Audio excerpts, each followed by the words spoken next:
Hello everyone, I am Gaurav and you are watching my YouTube channel physics Pathshala. तो जो आज का टॉपिक है, it is for class 12। The chapter name is ray optics and the topic is numericals on curve refracting surfaces. तो curve refracting surfaces जो भी फॉर्मूले बनते हैं, डेंसर से रेयर, रेयर से डेंसर, मैंने सारे फॉर्मूले ड्राइव कर दिए थे, कुछ न्यूमेरिकल्स भी ट्राई कर लिए थे। ठीक है, ऑप्टिकल पावर भी हमने इसकी निकाल ली थी, फोकल लेंथ के बारे में भी समझ लिया था। तो आज हम ट्राई करने वाले हैं इसी टॉपिक पर, न्यूमेरिकल कंप्यूटेशंस के पॉइंट ऑफ व्यू से बहुत इंपॉर्टेंट है टॉपिक, इससे न्यूमेरिकल्स काफी आते हैं। तो आप ध्यान से देखते रहिए क्या न्यूमेरिकल्स बनेंगे। ठीक है भाई, देखिए भाई, क्वेश्चन नंबर जो फर्स्ट है वो किस प्रकार से दे रखा है आपको। क्वेश्चन नंबर फर्स्ट में क्या है भाई, आपके पास एक यहाँ पर स्फेरिकल ग्लास यहां पर दे रखा है और इसके पीछे हमने पॉलिश कर रखी है यहाँ पर सिल्वर्ड जो प्लेन सरफेस है। इसकी आपको पोल से डिस्टेंस निकालनी है कि बहुत दूर रखी जो ऑब्जेक्ट है उसकी जब इमेज बने तो पोल पर ही बन जाए। इससे टकराने के बाद इमेज कहां पर बन जाए, पोल पर ही बन जाए। वही इस तरह से ले जाएंगे बहुत दूर से, बहुत दूर रखी जो ऑब्जेक्ट है, मतलब इन्फिनाइट पे कोई ऑब्जेक्ट है तो वहां से पैरेलल रेज आएंगी, वो टकराएंगी मिरर पर और मिरर वापस इमेज बना दे पोल पर। तो आपको बतानी है दूरी x क्या है। भाई नहीं समझ में आया क्वेश्चन? ये आपके पास स्फेरिकल ग्लास है, इसके पीछे हमने पॉलिश कर दी है, सिल्वर सरफेस है ये प्लेन मिरर की तरह बिहेव कर रहा है। अब जो बहुत दूर रखी ऑब्जेक्ट है उसकी इमेज आपकी पोल पर बन जाए, तो बताइए ये x क्या है। Find the distance of silvering plane surface so as to form an image to the pole due to a very far object. ये x आपको बतानी है, फ्रॉम पोल ले सकते हैं यहां पर, है ना।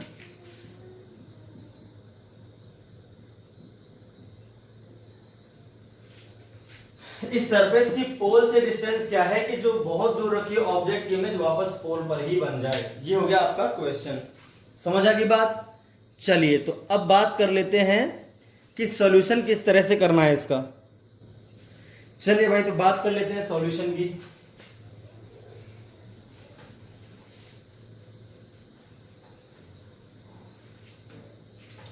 अब देखिए सॉल्यूशन में आप क्या करोगे, पहले समझो पूरी बात।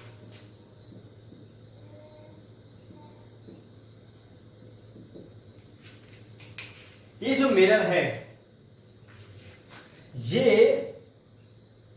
इमेज यहां पर तब बनाएगा भाई, देखो कोई भी प्लेन मिरर जो है वो रियल ऑब्जेक्ट की तो वर्चुअल इमेज बनाता है, पर अगर वर्चुअल ऑब्जेक्ट हो तो उसकी रियल इमेज बनाता है। मेरी बात समझा थोड़ा ध्यान से पहले। मान लीजिए आपके पास एक मिरर है, प्लेन मिरर। अब रेज मान लीजिए इस तरह से आ रही होती कि पीछे कहीं पर मिलती है ना, जितनी डिस्टेंस पर ये पीछे मिलती उतनी डिस्टेंस आगे इसकी इमेज बना देगा ये मिरर। ये अब ये कहलाएगी रियल इमेज और ये क्या कहलाएगी, वर्चुअल ऑब्जेक्ट। समझ आ गई बात? यानी अगर लाइट की रेज कुछ इस तरह से आती हो कि वो कन्वर्जिंग हो, किसी पॉइंट पर मिलने की कोशिश कर रही हो और बीच में कोई प्लेन मिरर रख दिया जाए तो रियल इमेज बना देगा। क्या बना देगा?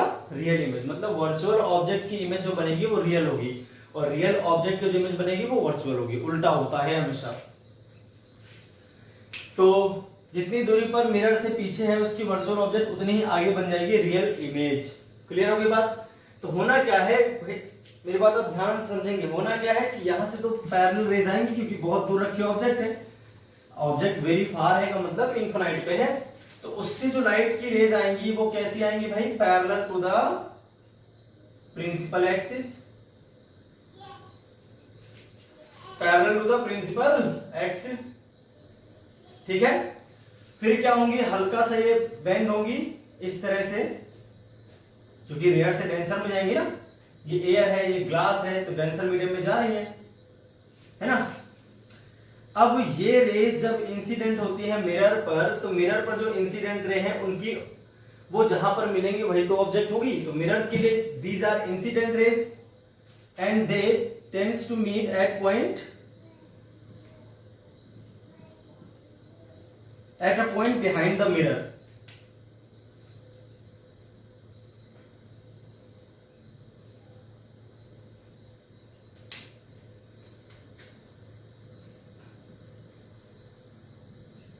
कुछ इस तरह से है ना। अब आपको एक बात ध्यान रखनी है, ये मिरर इस इमेज की जो कि इस सरफेस द्वारा दूर रखी ऑब्जेक्ट की जो इमेज है वो इस पॉइंट पर बनती है, अगर यहां प्लेन सरफेस ना होता पॉलिश्ड तो अगर ये ना होता तो ये ग्लास, ये वाली सरफेस जो है उसकी इमेज यहां बनाती। अब जो ये इमेज है आई, ये कैसे बिहेव करेगी भाई, ये बिहेव करेगी as a virtual object.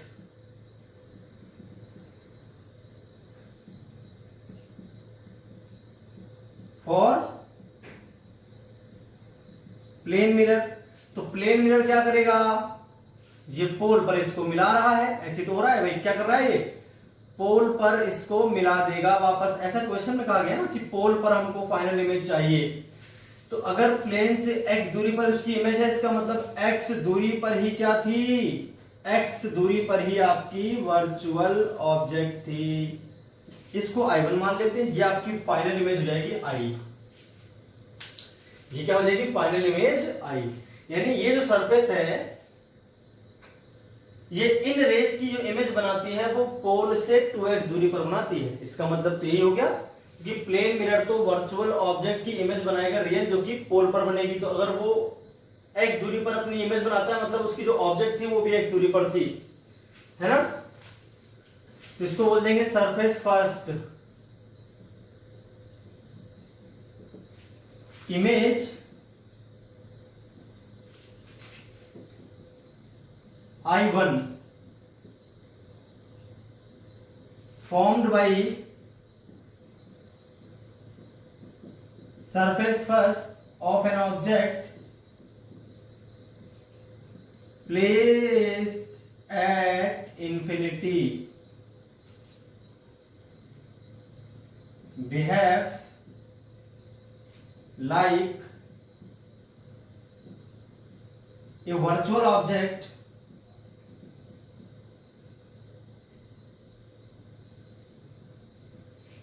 for plane mirror, and plane mirror again forms a real image I at pole। ठीक है भाई,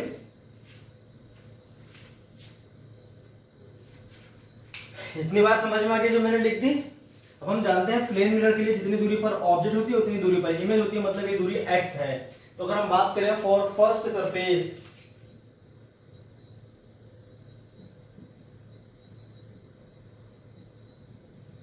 अगर हम बात करते हैं किसके लिए, फॉर फर्स्ट सरफेस अगर हम बात करें तो आप ध्यान से देखो, आपको क्या दिखेगा कि इधर तो क्या है भाई, रेयर से डेंसर में जा रही है लाइट की रे,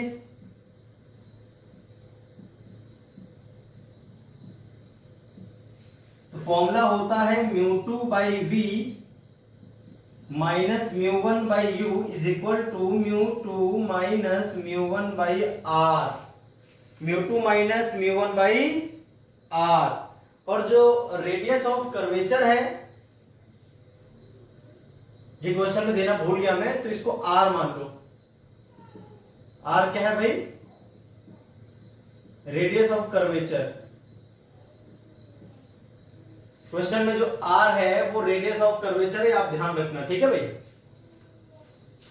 r हो गया रेडियस ऑफ कर्वेचर, ये क्वेश्चन में देना भूल गया था, अभी लिख ले। r क्या है, रेडियस ऑफ कर्वेचर, और आंसर आपका इसी के टर्म्स में आपको देना है। तो अब देखो μ2 क्या है, μ2 तो आपका 3/2 हो गया, जिसमें लाइट जाती है वो डेंसर मीडियम को मानते हैं ना हमेशा μ2, डेंसर मीडियम को मानता हूं मैं हमेशा μ2। जो इस फॉर्मूले में जो μ2 होता है वो डेंसर मीडियम होता है, ये ध्यान रखना है आपको। 3/2 इंटू v, तो v देखिए फ्रॉम पोल कितना हो जाएगा, 2x हो जाएगा। अगर हम इस फॉर्मूले में देखें ध्यान से तो v की वैल्यू क्या आ जाएगी, 2x प्लस की, u की वैल्यू क्या आ जाएगी माइनस इनफिनाइट, और r तो आपका r है ही, r तो यहां पर r ही दे रखा है, रेडियस ऑफ कर्वेचर नोट कर लेंगे बाद में कि r थी। v इज इक्वल टू दे रखा है प्लस 2x, तो 3/2 इंटू 2x, u दे रखा है आपको माइनस इन्फिनिटी और रेडियस ऑफ कर्वेचर दे रखी है प्लस r, क्योंकि इस तरफ है ना, पोल इधर है, पोल के राइट साइड में जो भी चीजें होंगी पॉजिटिव होंगी, क्योंकि जो लाइट की रेस है वो लेफ्ट से राइट में आ रही है। μ1 हो गया आपके पास 1, एयर है ना, तो μ1 क्या आ जाएगा भैया 1 आ जाएगा। ये आपका μ2 है। u क्या है infinite is equal to μ2 minus μ1, तो 3/2 माइनस 1 डिवाइडेड बाई r। तो यहां से अगर आप ध्यान से देखो तो 3/4x इज इक्वल टू हो जाएगा, ये तो जीरो हो जाएगा 1/इनफाइनाइट 1/2r। यहां से x आपका आ जाएगा 3/2 इंटू का मतलब 1.5r। Hence distance of plane surface from the pole is 1.5 r, जहां पर r क्या है radius of curvature of spherical glass. Clear होगी बात? तो ये हो गया भैया आपका फर्स्ट क्वेश्चन सॉल्व। चलिए तो ऐसे ही बात कर लेते हैं हम अगले क्वेश्चन की। बढ़िया बढ़िया क्वेश्चंस बनते हैं इस पे, आप ध्यान से बस देखते रहिए, तो पूरी बात समझ में आ जाएगी। तो क्वेश्चन नंबर 2 क्या है देखिए भाई। क्वेश्चन नंबर 2 में क्या दे रखा है आपके पास, इसमें क्या है एक स्फेरिकल ग्लास दे रखा है आपको,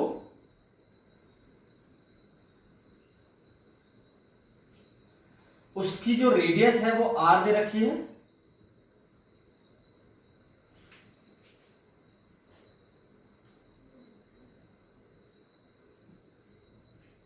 इसका जो रिफ्रैक्टिव इंडेक्स है उसको मैंने μ2 मान लिया, जो बाहर है उसका रिफ्रैक्टिव इंडेक्स μ1 है, इधर भी μ1 है, ठीक है। अब आपको इस स्फेरिकल ग्लास के सामने एक ऑब्जेक्ट रखनी है ताकि उसकी इमेज फर्स्ट सरफेस से जितनी दूरी पर ऑब्जेक्ट है सेकेंड सरफेस से उतनी दूरी पर उसकी इमेज बन जाए। समझ गए भाई क्वेश्चन? ये मान लीजिए आपके पास ऑब्जेक्ट है O जो कि x दूरी पर है फ्रॉम पोल P1, ठीक है। तो यहां से यानी पोल P2 से सेम डिस्टेंस की दूरी पर अगर इमेज बनती हो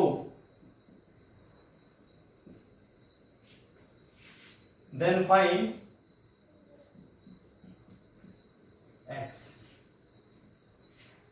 समझ गए भाई क्वेश्चन? शॉर्ट में लिख दिया मैंने। ये आपके पास एक स्फेरिकल ग्लास, इसका रिफ्रैक्टिव इंडेक्स μ2, बाहर μ1, इधर μ1। आपको एक ऑब्जेक्ट इस सरफेस के पोल से रखनी है किसी दूरी पर, ताकि जो उसकी इमेज आए वो सेकंड सरफेस से उतनी दूरी पर आ जाए, ठीक है। तो आपको बताना है कि x की वैल्यू क्या है, x की वैल्यू आपको बतानी है। क्लियर होगी बात? चलिए अब देखते हैं किस तरह से सॉल्व हम इसे करेंगे। चलिए सॉल्यूशन की बात कर लेते हैं। तो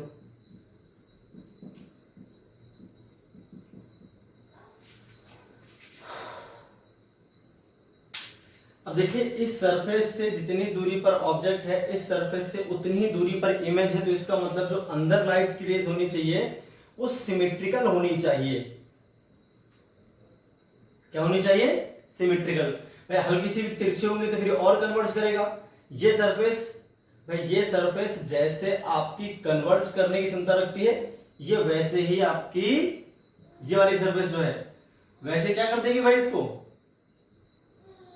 ये भी कन्वर्ज करेगी आगे सिमिलरली। भाई ये किस तरह की सरफेस है? कॉन्वेक्स है ना। देखिए इधर से देखें तो ये कॉन्वेक्स, इधर से देखें तो ये कॉन्वेक्स। तो अंदर जो लाइट रेज होंगी जैसे ये कन्वर्ज करेगी इक्वली ये कन्वर्ज करेगी। क्यों? वही रिफ्रैक्टिव इंडेक्स, वही रेडियस। भाई किसी कर्व सरफेस की जो क्षमता है, ऑप्टिकल पावर है कन्वर्जिंग या डाइवर्जिंग, एक तो उसकी शेप पर निर्भर करती है और एक बाहर और अंदर के रिफ्रैक्टिव इंडेक्स पर निर्भर करती है। तो इस सरफेस के बाहर μ1, इसके अंदर μ2, इस सरफेस के बाहर μ1, इसके अंदर μ2, इस सरफेस की रेडियस r, इस सरफेस की भी रेडियस r, मतलब दोनों की डाइवर्जिंग या कन्वर्जिंग पावर है जो वो क्या है, इक्वल है, एग्जैक्टली इक्वल होगी। तो इस केस में क्या होना चाहिए कि इस सरफेस के लिए और इस सरफेस के लिए जो लाइट की रेडियस सेम एंगल पर होनी चाहिए। अंदर कैसी होनी चाहिए? सिमेट्रिकल होनी चाहिए।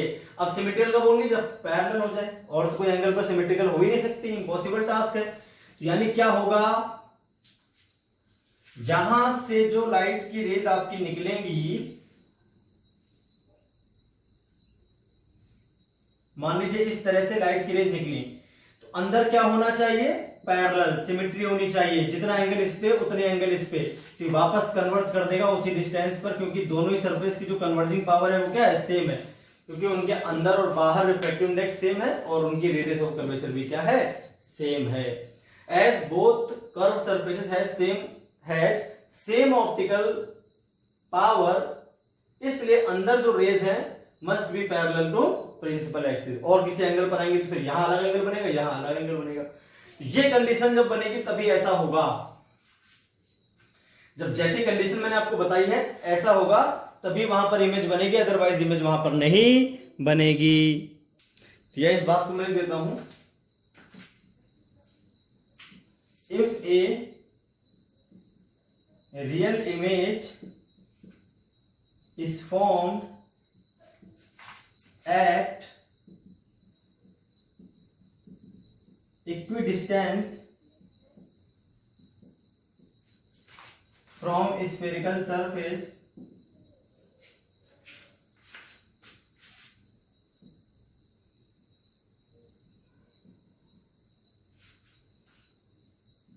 then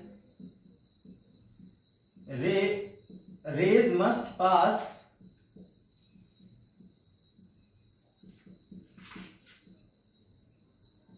symmetrically through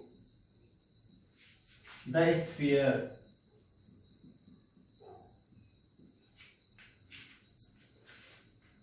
as shown in figure।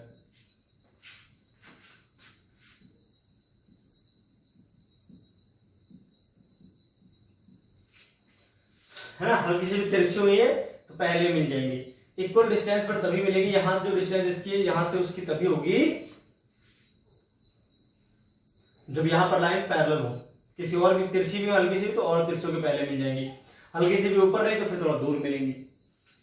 चलिए तो अब कर लेते हैं फॉर फर्स्ट सरफेस, इसके लिए बात कर लेंगे फॉर फर्स्ट सरफेस। तो फर्स्ट सरफेस से अगर हम बात करें तो आप ध्यान से देखते रहना, फर्स्ट सरफेस के लिए जो u है वो तो -x है, लाइट कहां से कहां जा रही है, सॉल्यूशन की बात कर रहे हैं भैया, फॉर फर्स्ट सरफेस u जो है वो तो आपका है -x, v जो है, चलिए तो अब बात कर लेते हैं फॉर फर्स्ट सरफेस। तो फर्स्ट सरफेस आप देखो u कितना है आपका -x, भाई अगर मैं फर्स्ट सरफेस P1 के लिए देखूं तो u कितना हो जाएगा -x। अब बात कर लेते हैं v की, अगर ये सरफेस ना होती तो ये लाइट की रेस कहां जाती भैया, इन्फिनिट पे जाके मिलती, पैरेलल होगी ना, तो अगर ये पैरेलल हो गई तो कहां मिलती, इन्फिनिट पे जाके मिलती, अगर ये सरफेस ना होती तो इस सरफेस की जो इमेज बनेगी वो कहां बनेगी, एट इंफिनिटी, तो v आ गया आपके पास इन्फिनाइट। फॉर्मूला चूंकि रेयर से डेंसर में लाइट की रेस जा रही है तो μ2/v minus μ1/u, μ2 minus μ1/r, तो μ2/इंफिनिटी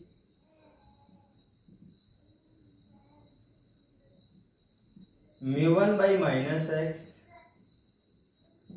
μ2 ये तो हो गया 0, तो μ1/x इज इक्वल टू आ गया आपके पास μ2 minus μ1/r, x is equal to आ गया μ1r अपॉन में μ2 माइनस μ1, ये हो गया भाई आपके पास आंसर, ये आपकी फर्स्ट फोकल लेंथ निकल है एक तरह से। तो ये है आपका आंसर, सॉल्यूशन इस तरह से आपको करना था। क्लियर होगी बात? चलिए अब देखते हैं नेक्स्ट क्वेश्चन। चलिए तो भाई बात कर लेते हैं नेक्स्ट क्वेश्चन की। तो नेक्स्ट क्वेश्चन में क्या है जरा आप ध्यान से देखें, a cubical box of glass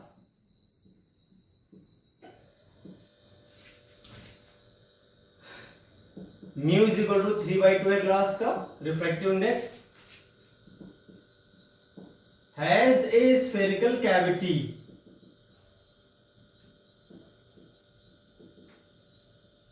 एक स्फेरिकल कैविटी है उसमें, और radius r is equal to 9 centimetre inside it as shown in figure. अभी फिगर में देख लेंगे, मैं बना दूंगा फिगर आपके लिए। A object O is placed at 18 centimeter from the cube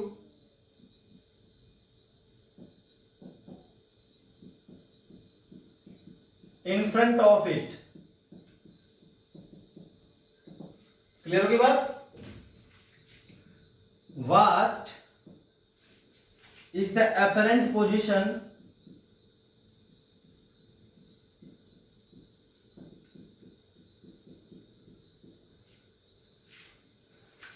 O H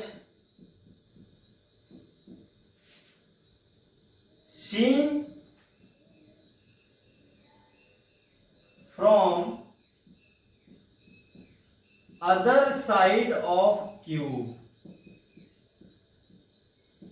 ये हो गया भैया आपके पास क्वेश्चन, समझ आ गई बात। अब बताता हूं इसका फिगर जो है वो किस तरह से है। तो आपके पास यहां पर एक क्यूब था,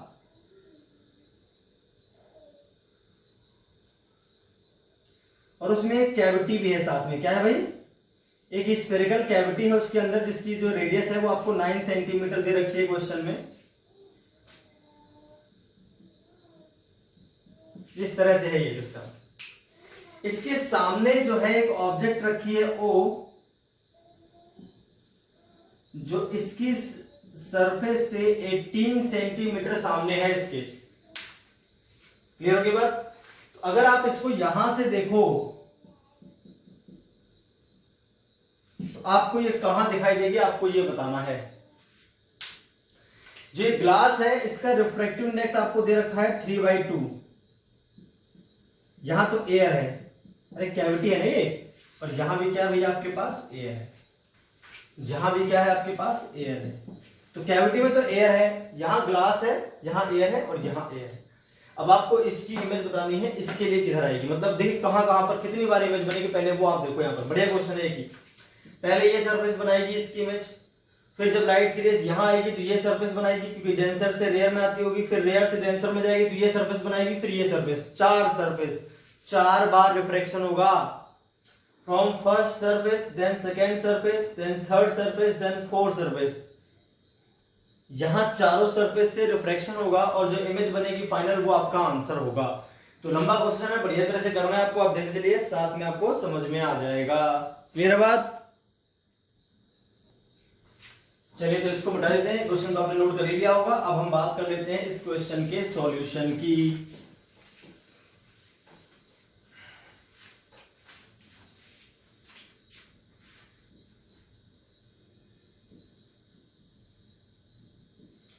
सबसे पहले फर्स्ट सरफेस, जो पहली सरफेस है वो आपकी प्लेन है। तो प्लेन सरफेस की रेडियस ऑफ कर्वेचर जो होती है आपको ध्यान रखना है, इनफिनाइट लेनी है। Radius is infinite for plane surface. और इसकी रेडियस तो आपको 9 सेंटीमीटर क्वेश्चन में ही दे रखी थी, अंदर वाले की जो स्फेरिकल सरफेस है। ठीक है, ध्यान रखना इस बात का, जो मैंने लिखा था अभी। इसको मान लेते हैं फर्स्ट सरफेस, इसको मान लेते हैं सेकेंड,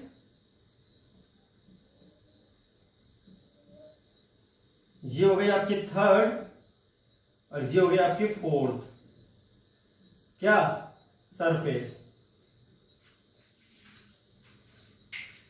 तो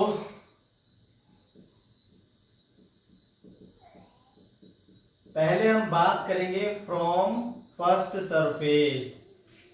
कहां की बात करेंगे भाई? From first surface. तो फर्स्ट सरफेस से अगर आप देखो तो ऑब्जेक्ट जो है वो यहां पर है और जो इमेज बनेगी कहां पर बनेगी वो आपको निकालना है। तो फर्स्ट सरफेस के लिए अगर हम u की बात करें तो वो तो -18 सेंटीमीटर हो जाएगा। ठीक है, अब चूंकि लाइट की रे रेयर से डेंसर में जाएंगी, भाई देखिए इसके इधर क्या है रेयर और इसके इधर क्या है डेंसर, तो रेयर से डेंसर का जो फॉर्मूला होता है वो होता है μ2/v minus μ1/u is equal to μ2 minus μ1/r। ये तो फॉर्मूला होता है इसका। देखते हैं 3/2 इंटू v, 3/2 है ना इसका, ये तो है μ2। आपको ध्यान रखना है डेंसर मीडियम को μ2 बोलते हैं अपने फॉर्मूले में, हम डेंसर मीडियम को μ2 बोलते हैं अपने फॉर्मूले में। माइनस μ1 क्या है एयर, तो 1 हो जाएगा। u कितना है -18, μ2 माइनस μ1 करते हैं तो आपके पास r आ जाएगा इन्फिनाइट। r इस सरफेस के लिए इन्फिनाइट है क्योंकि प्लेन सरफेस है। प्लेन सरफेस का जो रेडियस होता है वो क्या होता है इनफाइनाइट होता है। तो यहां से अगर आप ध्यान से देखो तो v कितना आ जाएगा, v आपका आ जाएगा माइनस माइनस प्लस हो गया, इधर जाके वापस तो हो गया 0, 1/∞ 0, तो यह आ जाएगा -1/18 माइनस माइनस प्लस वापस जाएगा फिर माइनस, तो ये 1/v निकलेगा यहां से, 2 आ जाएगा मल्टीप्लाई में, 3 आ जाएगा डिवाइड में, तो v इज इक्वल टू आएगा आपके पास यहां से -27। भाई v कितना आ जाएगा -27। माइनस क्या बता रहा है कि भैया जो इसकी इमेज बनेगी वो यहां कहीं बनेगी इन फ्रंट ऑफ दिस सरफेस, और वो भी यहां पर, ये सरफेस इधर, तो ये आएगा पोल P1, इसका पोल हो जाएगा P2, ये पोल करेंगे P3 और ये लास्ट वाला पोल कर लेंगे P4।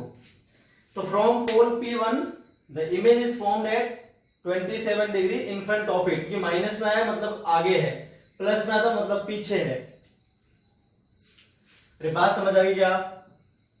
इसको तो नोट कर लिया होगा आपने, इसको मैं इरेज कर देता हूं। आपके -27 आंसर आया। पहला ग्रुप जाओ कि नहीं, तो अभी तो बहुत सारी इमेज बनेगी। तो इसकी जो इमेज बनती है वो यहां कहीं बनती है, इसको मैंने मान लिया I1। क्या मान लिया भाई? I1, जो कि 20 सेंटीमीटर फ्रॉम द सरफेस दे रखी है आपको। ठीक है, अच्छा एक और बात है जो मैं आपको बताना भूल गया इस क्वेश्चन में, तो आपको देखनी है ये चीजें। ये भी मेजरमेंट आपको दे रखे हैं क्वेश्चन में। ये जो डिस्टेंस है यहां से लेकर यहां तक की, ये क्वेश्चन में दिया हुआ था बेटा,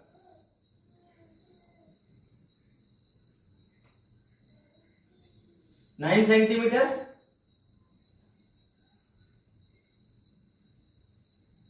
ये भी 9 सेंटीमीटर दिया हुआ था क्वेश्चन में, और ये तो आपका हो जाएगा 18 सेंटीमीटर। क्या हो जाएगा? 18 सेंटीमीटर।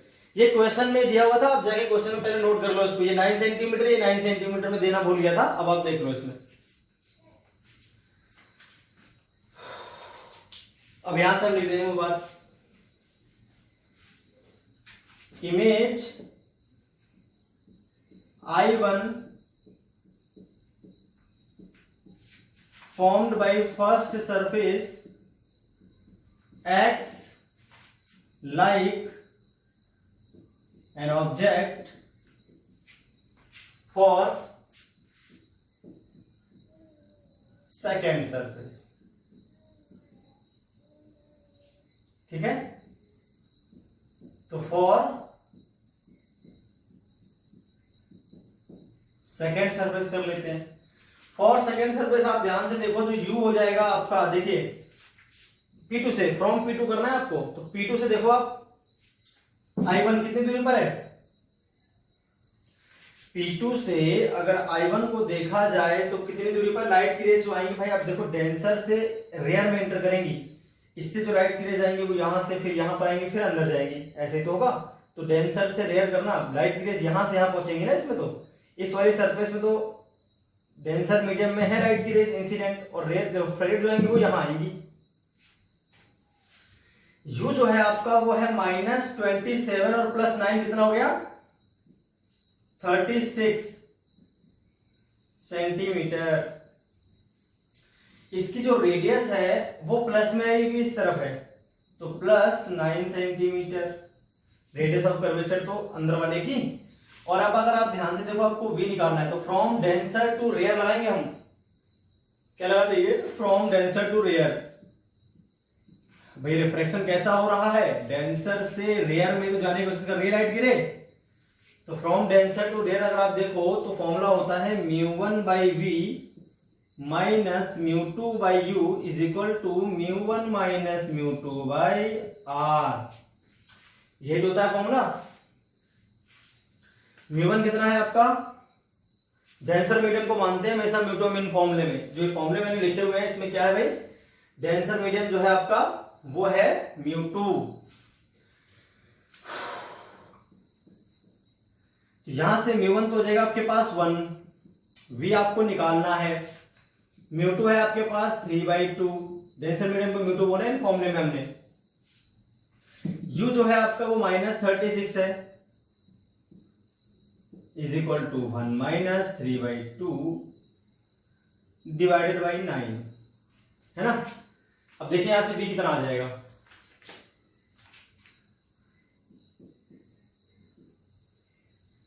तो इसको सॉल्व करेंगे तो 2 1 जा 2 -1 माइनस 1/18। भाई कैलकुलेशन छोटी मोटी मिस्टेक हो जाए तो भैया अपने आप सही कर लेना। कैलकुलेशन मिस्टेक होने के चांस ज्यादा रहते हैं इसमें, क्योंकि कैलकुलेशन बहुत ज्यादा है। तो ये 12 1/24 प्लस का इधर जाएगा तो -1/24, ठीक है। और इनका जो एलसीएम आ जाएगा आपके पास 72, इनका एलसीएम आ जाएगा -4 -3 1/v। तो v जो आ जाएगा आपके पास आ जाएगा 72/-7 -72/7। ये क्या आ गया आपके पास? v। इस सरफेस के लिए जो v आ गई उसको हम बोलेंगे I2। ये P2 से -72/7 बन रही है, P2 से -72/7। तो इमेज को मैं दोबारा बना देता हूं भाई, क्योंकि ज्यादा हौच पौच जाएगा इसमें। तो एक बार आप दोबारा से देख लो कहां पर थी इसकी ऑब्जेक्ट और कहां पर इसकी इमेज बन रही है सेकेंड सरफेस की। तो सेकेंड सरफेस को अगर हम ध्यान से देखें तो सेकेंड सरफेस की जो इमेज बन रही है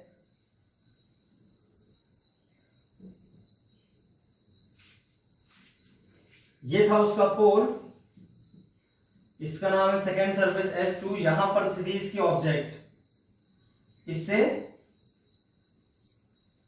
36 centimetre from the pole P2, है ना। और जो इमेज आई है वो कहां पर आई है? वो भी आप ध्यान से देखो तो माइनस में आई है। माइनस का मतलब ये भी इन फ्रंट ऑफ मिरर ही है, मिरर नहीं sorry surface, in front of surface है, रिफ्रैक्टिंग सरफेस माइनस में है ना, तो इस तरफ आएगी। अब 72/7 जो है जाहिर सी बात है 36 से तो कम ही है। यहां कहीं इसकी इमेज बन रही है जिसका नाम रख लेंगे हम I2, जो इस पोल से कितनी दूरी पर है? 72/7 की दूरी पर है, 72/7। अब हम बात कर लेते हैं इस वाले थर्ड वाली सरफेस, किसकी? थर्ड सरफेस से। ये तो थी इसकी। अब हम बात करेंगे फ्रॉम थर्ड सरफेस। अब जो इमेज I2 है ये बिहेव करेगी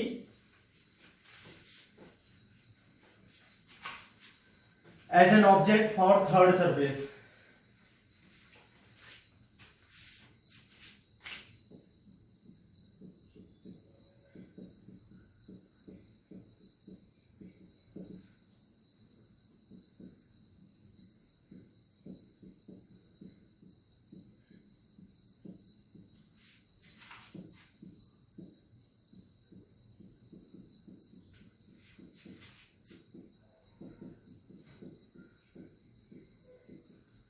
फॉर थर्ड सरफेस। अब इसकी और इसकी जो दूरी थी वो थी 18 सेंटीमीटर।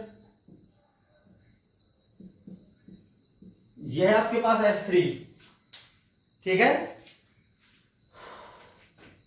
तो अगर मैं इसको इरेज कर दूं, जो ऑब्जेक्ट थी इसकी तो मतलब है नहीं, है ना।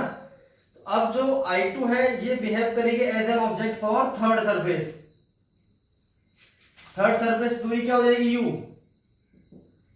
Minus 18 plus 72/7। 18 तो ये और इससे 72/7 थी दूरी, ये आ गया आपके पास U। R जो है इसकी इस तरफ है तो माइनस में आ जाएगी, अरे पोल से इस तरफ है ना तो माइनस में तो आ जाएगी, माइनस का हो गया। और जो फॉर्मूला लगेगा वो रेयर से डेंसर का लगेगा, क्यों, लाइट की रे तो अंदर से बाहर जाएंगी ना। अब इसकी सरफेस इधर रेयर इधर डेंसर है, तो रेयर से डेंसर में जा रही है लाइट की रेस। तो फॉर्मूला आप जानते हो क्या होता है, μ2/v minus μ1/u is equal to μ2 minus μ1/r। μ2 यहां पर हम हमेशा डेंसर मानते हैं, μ2 क्या मानते हैं भाई, हमेशा हम डेंसर सरफेस को माना जाता है। क्लियर होगी बात। चलिए देखते हैं तो क्या आएगा। तो भाई देखिए इन दोनों को सॉल्व करेंगे तो कितना आ जाएगा, μ2 हो गया 3/2 इंटू वी माइनस μ1 तो है 1, u की वैल्यू आपको दे रखी है माइनस में 7 8 जा 56 और 7 1 जा 7 तो हो गया 12 plus 72 divided by 7 is equal to 3/2 minus 1/r minus 9। ये तो आ जाएगा 3/2 इंटू वी प्लस 7 तो हो जाएगा ऊपर, 198 आ जाएगा नीचे। ठीक है, इधर देखते हैं तो ये आ गया 1/2 माइनस 1/18, 1/2 नीचे 9 था, तो माइनस 1/18 माइनस 7/198। इनका एलसीएम तो 198 ही आ जाएगा भाई सीधा सीधा। 18 और 11 यहां पर तो आ जाएगा -11, यहां पर आ जाएगा सीधे -7। 3/2 इंटू वी, तो यहां से अगर हम सॉल्व करते हैं तो v की वैल्यू क्या आ रही है देखें एक बार।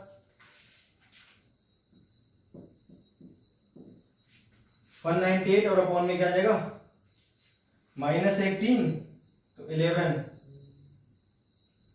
1/11 वो भी माइनस का, तो v इज इक्वल टू आ जाएगा आपके पास -33/2 सेंटीमीटर। तो v कितना आ गया भाई -33/2 सेंटीमीटर। ये हो गया थर्ड इमेज का। तो अब हम बात करेंगे सिर्फ लास्ट सरफेस पर, हमारा आंसर वही हो जाएगा। अब ये भी माइनस में आया है और 33/2 जो है वो कुछ कम ही आएगा 198/7 से। तो इमेज जो बन रही है वो कहीं कहां बन रही, 33/2 का मतलब वही कुछ तो भी 15 के आसपास, जहां कहीं इसकी इमेज बन रही है 15 के आसपास। 18 तो यही है सीधे सीधे। ये आपके पास I3, ये क्या है I3। अब हम बात करेंगे फोर्थ सरफेस की फ्रॉम P4, है ना। चलिए तो अब बात लेते हैं फॉर फोर्थ सरफेस। लंबा क्वेश्चन था, बढ़िया क्वेश्चन था, सॉल्व भी करना पड़ेगा आपको। तो फॉर फोर्थ सरफेस देखिए क्या आएगा आंसर।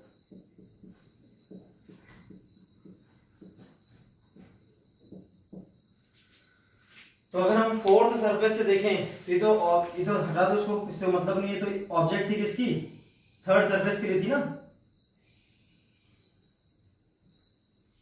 इसकी भी कोई जरूरत नहीं है, हटाओ। ये जो डिस्टेंस है तो 9 सेंटीमीटर है, ठीक।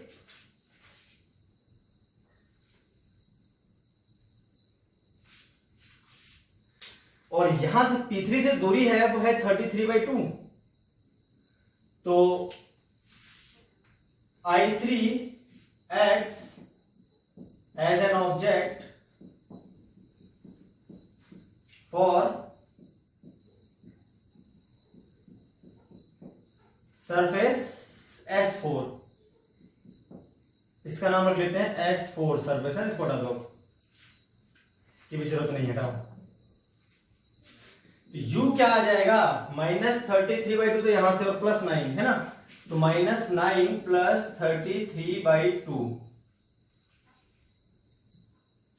और डेंसर से रेयर में जाने की कोशिश करेंगी लाइट की रेस। भाई डेंसर में है और रेयर में जाने की कोशिश करेंगी। इसके इधर डेंसर, इधर रेयर, और ऑब्जेक्ट जो है इस तरफ है डेंसर मीडियम में। तो जो लाइट की रेस है वो कहां से कहां जा रही है भाई? डेंसर से रेयर में जा रही है, आपको दिख रहा होगा।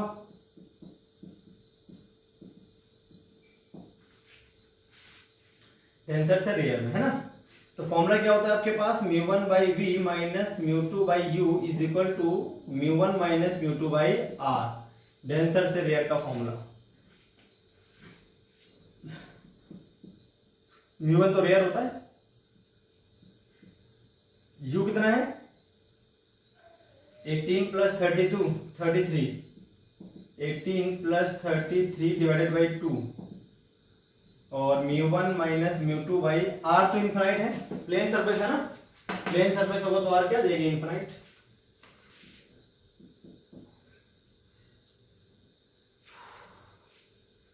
ये 2 से 2 कट जाएगा, 3/51 आ जाएगा इज इक्वल टू 0। यहां से आपके पास v आ जाएगा +17, माइनस माइनस प्लस हो गया था, तो -17 सेंटीमीटर। ये है आपका final answer. -17 centimetre from the surface 4 आपकी इमेज बनेगी। ठीक है, फ्रॉम 4th सरफेस है आपका आंसर। तो आपके पास जो इमेज बनेगी -17, 9 इधर कहीं बनेगी ये। तो ये है आपका ये पूरा आंसर फाइन। माइनस में आया है इसलिए इधर ही बनेगा। तो इस तरह से सॉल्व करते हैं भाई इन क्वेश्चंस को। आई होप आपको बात समझ में आ गई होगी। तो ऐसा ही एक और क्वेश्चन मैं आपको देता हूं, आप खुद से ट्राई करोगे। आप उस क्वेश्चन को खुद से ट्राई करो, और जिसको आ जाएगा वो कमेंट बॉक्स में डाल देगा उसका आंसर।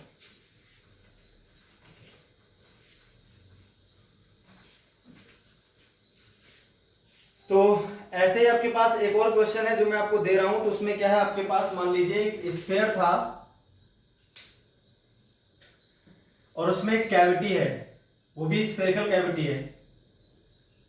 ये आपका सॉलिड है इतना भाग जो है,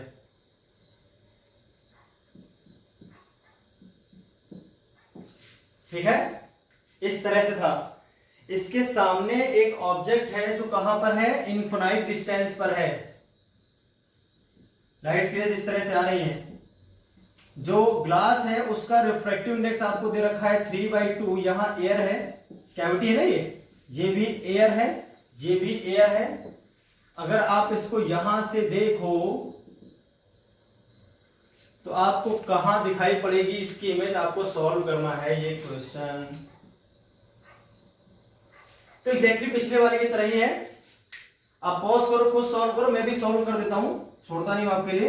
आप पॉज करो, खुद सॉल्व करो, फिर देखो आपका आंसर मेरे आंसर से मैच करता है कि नहीं करता है। एग्जैक्टली वही क्वेश्चन है, थोड़ा सा आसान रहेगा पिछली बार से, है ना। अब जो रेडियस वगैरह है वो मैं आपको दे देता हूं। रेडियस क्या है इनकी, सुनिए रेडियस क्या है इनकी, है ना। तो अंदर जो वाली है उसकी रेडियस दे रखी है आपको 10 सेंटीमीटर, और जो सॉरी अंदर वाली जो है उसकी 5 सेंटीमीटर रेडियस, और जो बाहर की है इसकी 10 सेंटीमीटर है।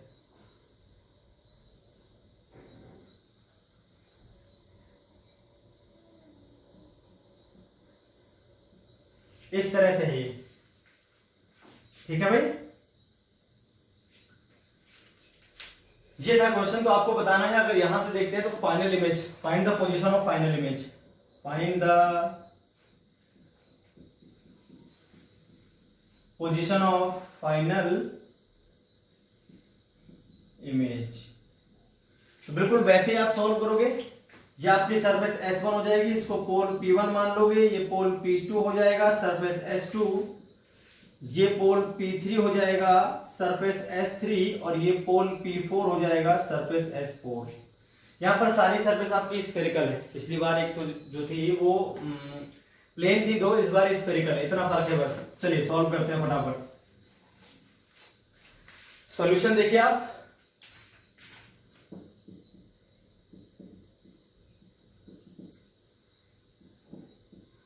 फॉर S1 पहली सरफेस की बात करें तो u क्या है भैया, सीधे माइनस इन्फिनाइट।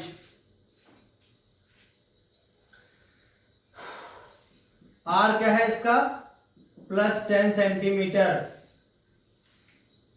ठीक है,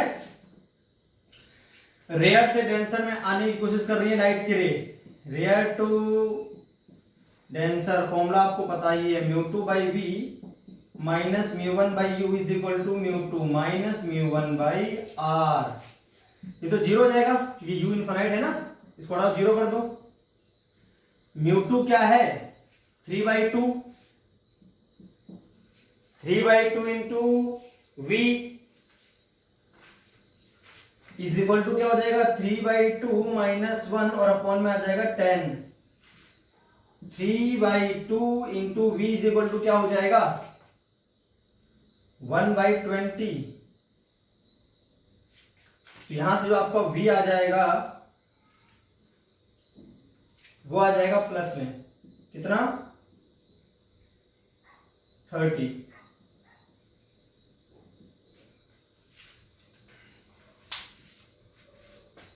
टेन प्लस 10 20, मतलब उस तरफ कहीं जाकर इमेज बनेगी इसकी, है ना।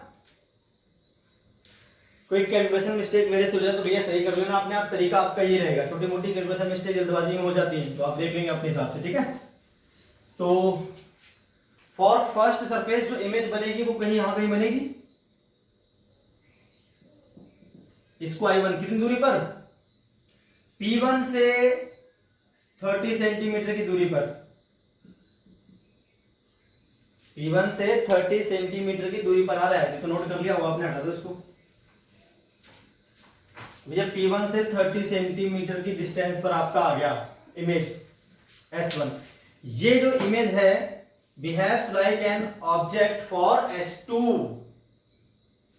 अरे इसके लिए तो S2 के लिए तो ऑब्जेक्ट काम करेगी पर वर्चुअल ऑब्जेक्ट रहेगी क्योंकि पीछे है ना, रेज आप कुछ इस तरह से आगे टकराएंगे, इस पे इस तरह से आगे, तो वहां जाकर मिलती होंगी रेज, ये है ना। तो अब लिखते हैं for S2,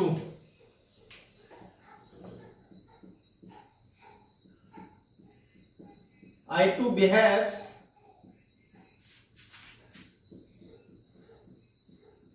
like an object for S2। U कितना आएगा जरा आप ध्यान से देखो, देखो S2 के लिए लाइट के दांत उधर से रही है, लेकिन S2 के लिए ऑब्जेक्ट यहां पर है तो प्लस में रहेगी पहली बात। ये 10 ये 5 तो 5 पे कम हो गया, 5 कम हो गया 30 में से, तो कितना बचा। अगर हम S2 के लिए देखें तो मैं इसको मिटा के दोबारा बना लेना आप लोग, ठीक है भाई। तो U कितना आ जाएगा, 15 आ जाएगा आपके पास।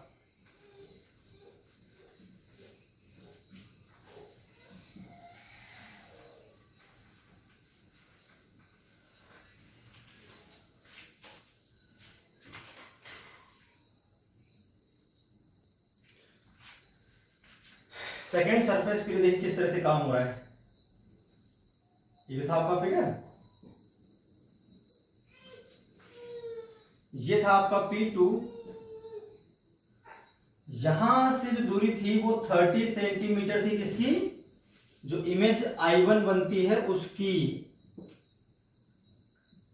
है ना, ये तो थी। यहां से जो डिस्टेंस बचेगी वो कितनी बचेगी, 25। प्लस में क्यों लिखिए, लाइट की रेस ऐसे ट्रेवल कर रही है और आपकी जो ऑब्जेक्ट है वो उसी डायरेक्शन में है S2 की, तो प्लस में आएगा, ये ध्यान रखना है आपको। प्लस 25 सेंटीमीटर, 30 और ये 5 कम हो जाएगा ना, 5 था।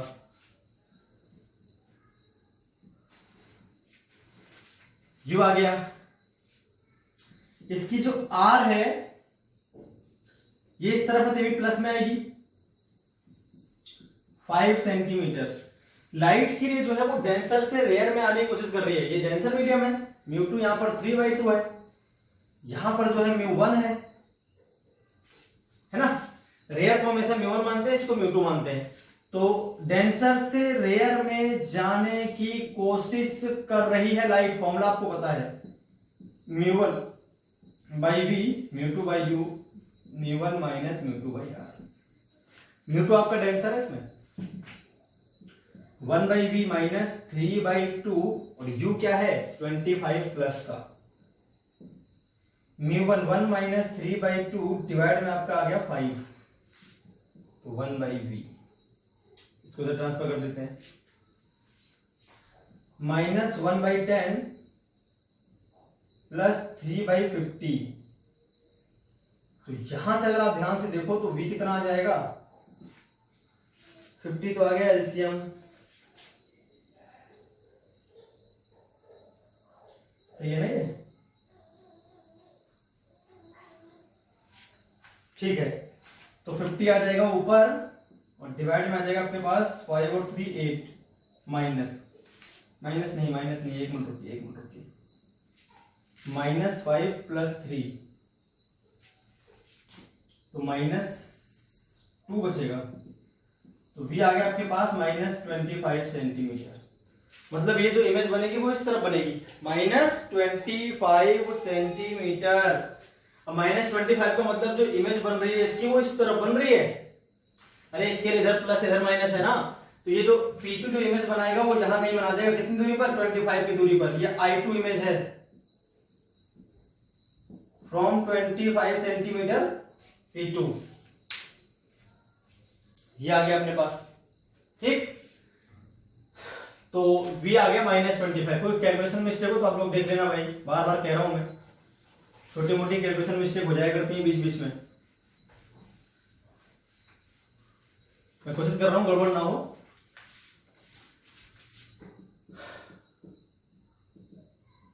अब हम बात कर लेते हैं S3 के लिए। तो I2 acts as an object for S3, है ना। U कितना आएगा S3, ये आपका हो गया P3, ठीक है। अब इसके लिए हम क्या करते हैं, इसको मिटा देते हैं, ये तो अपने किसी काम की नहीं रही ना, हटाओ इसको, ये तो कोई काम की नहीं, अपने कोई मतलब की नहीं, ये है ऑब्जेक्ट। अब तो ये कितना है आपके पास 10 ही तो है, 5 और 5 + 10 35 माइनस का, यहां से 25 है तो यहां से 35 हो जाएगा, जाहिर सी बात है। R आ जाएगा -5 सेंटीमीटर, इसकी रेडियस तो 5 ही है। लाइट रेयर से डेंसर में जाएगी, रेयर से डेंसर में जाएगी light. μ2/v minus μ1/u is equal to μ2 minus μ1/r। μ2 3/2 है ही, μ1 1 है, u आपको दे रखा है -35, μ2 माइनस μ1 3/2 -1 और r दे रखा है आपको -5। चलिए सॉल्व कर लेते हैं।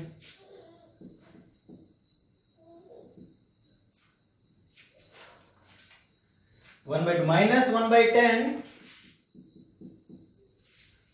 उधर जाएगा, प्लस माइनस में आ जाएगा 1/35, ठीक है भाई। 70 हो गया इन दोनों का एलसीएम, -7 - 2 3/2 इंटू v। यहां से अगर आप ध्यान से देखो तो v कितना आ जाएगा, है ना, 3 मल्टीप्लाई में आ जाएगा और 2 आ जाएगा डिवाइड में, क्लियर है। 35/3 माइनस का, ये आ गया आपके पास v, 35/3 माइनस का क्या आ गया v, माइनस का आया है, इसका मतलब ये भी इसको इधर बनाएगा। 35/3 कुछ 10 के आसपास आएगी, 10 11, तो 10 तो ये मतलब यहां कहीं बनेगी, इसकी जो इमेज बनेगी, है ना, जो इमेज बनेगी वो कहां बनेगी, यहां कहीं बनेगी I3।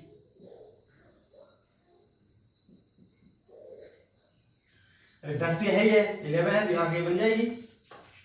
दूरी आपके सामने दे रखी है -35/3, -35/3 फ्रॉम दिस सरफेस, है ना। अब हम बात कर लेंगे लास्ट में, इसका नाम I3 acts an object.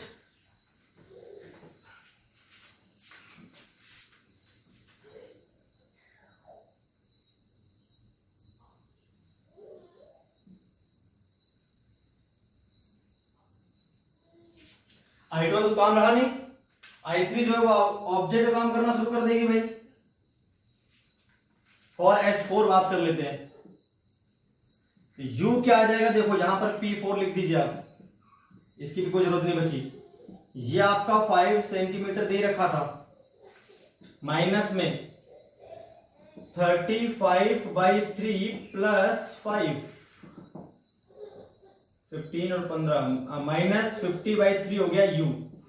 R आपको दे रखा है -10 सेंटीमीटर। और लाइट की रे जाएगी डेंसर से रेयर में, ये μ2 रहेगा, ये μ1 रहेगा। डेंसर से रेयर वाला फॉर्मूला अप्लाई करेंगे,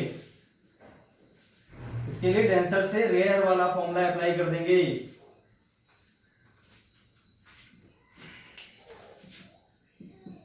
μ1/v माइनस μ2/u। μ1 कितना है, μ2 3/2 और इंटू u आपको दे रखा है -50/3।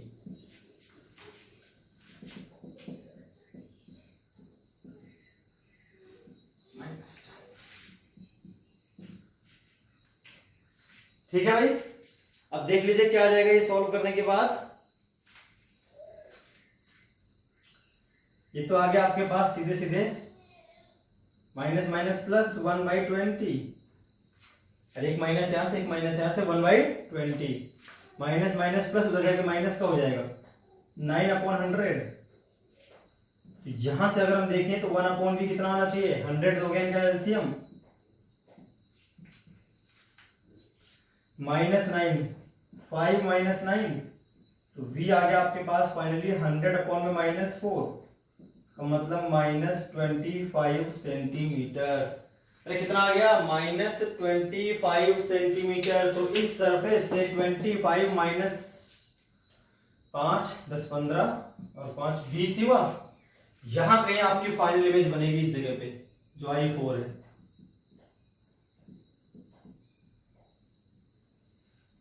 From P4। तो ये हो गया आपका फाइनल आंसर। क्लियर हो गई बात। तो इस तरह से भाई आपको सॉल्व करने होते हैं क्वेश्चन जो मैंने आपको अभी करवा दिए।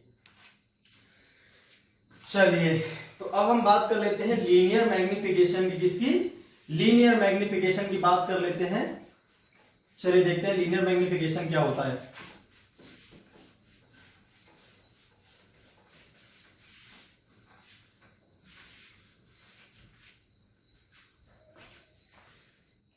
चलिए भाई, तो अब बात कर लेते हैं linear magnification from curved refracting surface.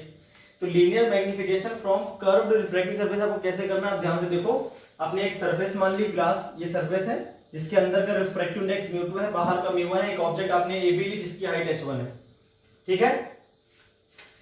एक रे आप इस तरह से ले आओगे, सीधी आती है, आपको पता ही है। तो A पॉइंट की जो इमेज बनेगी जाहिर सी बात है इसी पर बनेगी, कोई इसमें दो राय नहीं है कैसी भी, है ना।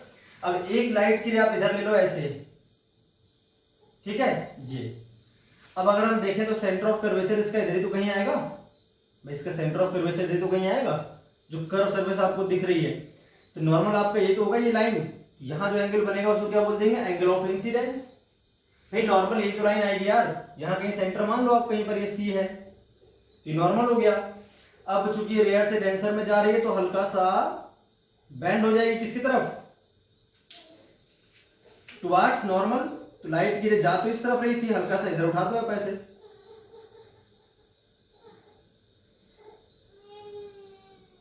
ठीक है, इस तरह से लाइक दिस, ये आपने उठा दी।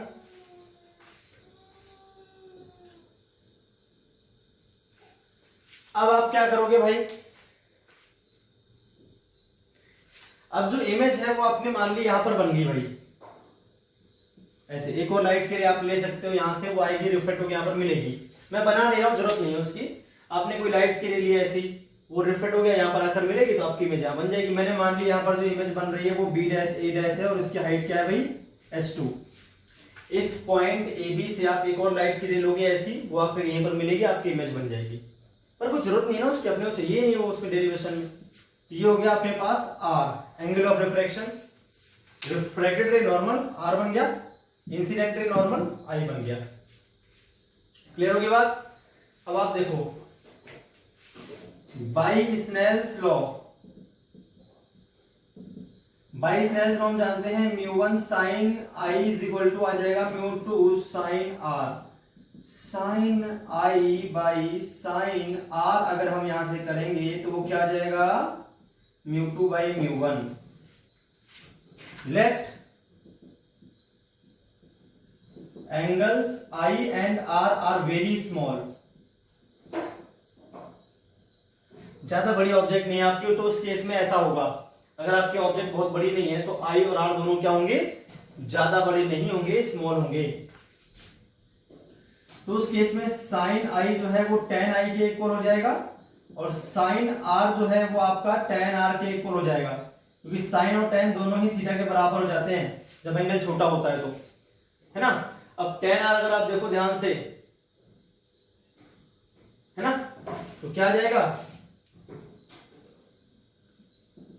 tan I तो h1 अपॉन में माइनस यू, साइन भी रख रहा हूं साथ में मैं, और tan R क्या आ जाएगा, माइनस h2, नीचे की तरफ है u प्लस का है तो माइनस h2 अपॉन में v। क्लियर हो गया? बस साइन कन्वेंशन के साथ देख रहा हूं ये चीज। चलिए साइन बाद में रख लें, कोई दिक्कत वाली बात नहीं है ना, नाम लिख लेते हैं इनका, ज्यादा बेटर रहेगा। ए बी अपॉन में ए पी, यहां पे नाम लिख लेते हैं, बाद में रख देंगे साइन, खत्म कहानी। ए डैश बी डैश अपॉन में A dash P. Now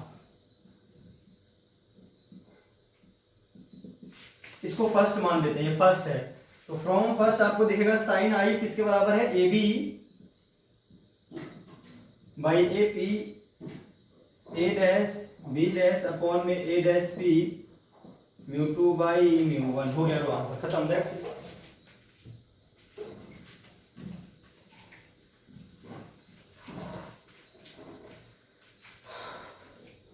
A B क्या आ गया, ए बी आ गया आपके पास h1, ए डैश पी वी है प्लस का, ए पी आ जाएगा माइनस यू, और ये आ जाएगा माइनस h2, किसके बराबर है, μ2 बाई μ1 के बराबर है। क्लियर होगी बात? μ2 इंटू वी अपॉन में μ1 into you.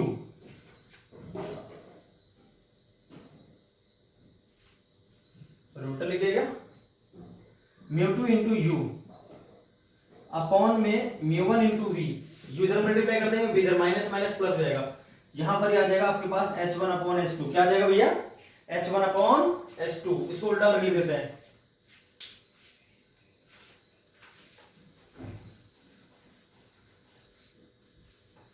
h2 by h1 size of image upon size of object को बोलते हैं लीनियर मैग्निफिकेशन। याद रखना है आपको ये बात। तो h2 बाई h1 यहां से कितना आ रहा है, जरा आप ध्यान से देखो, v बाई μ2 एक साथ लिख दो, फिर मल्टीप्लाई